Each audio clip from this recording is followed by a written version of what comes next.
Mais tous les républicains ne rentrent pas pour autant dans ce moule. Il y a aussi des candidats atypiques, comme ce jeune homme d'origine syrienne rencontré à Bagdad l'an dernier. Il est aujourd'hui candidat au Congrès dans l'État du New Jersey sur la côte Est. Hugues Jardel et Nicolas Froner l'ont suivi dans cette campagne où il doit sans cesse faire le grand écart.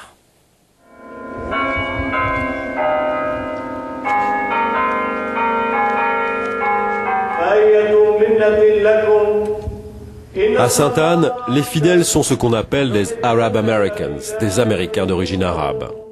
Dans cette église catholique de rite byzantin, on trouve essentiellement des Jordaniens, des Libanais ou des Syriens comme George Adjan. Américain de troisième génération, George est républicain de père en fils. Comme souvent dans cette communauté, que l'on soit chrétien ou musulman.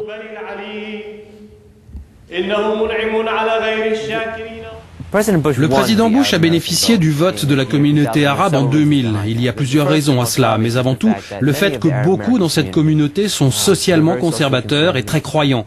Donc, naturellement, ils se sentent mieux au Parti républicain.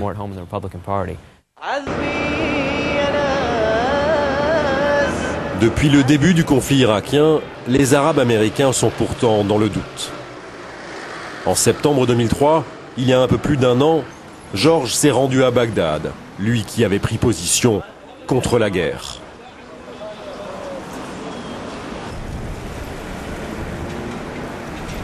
Je pense que c'est important de comprendre la réalité du terrain, de ne pas se contenter de CNN et Al Jazeera pour me faire une opinion. Malheureusement, c'est ce que font la plupart des politiciens américains. Ils ne sont pas venus ici, ils ne comprennent pas la situation, ni celle des soldats, ni celle des Irakiens. C'est très important de parler avec les gens, de voir avec ses propres yeux. Pendant 5 jours, George s'est donc promené dans les rues de Bagdad, au hasard des rencontres.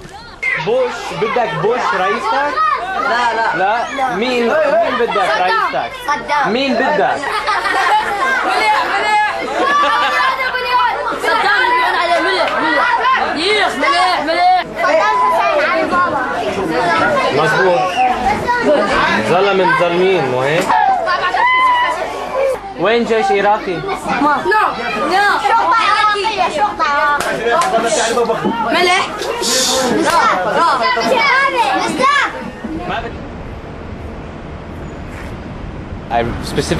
Je me rappelle parfaitement de ce que disait George Bush, pour qui j'ai voté, même si je suis extrêmement déçu de son action en tant que président.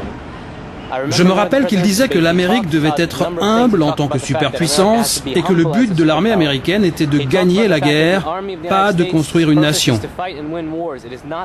Mais si les gens ici commencent à se dire que c'est une armée d'occupation, de répression, cela va devenir un gros problème.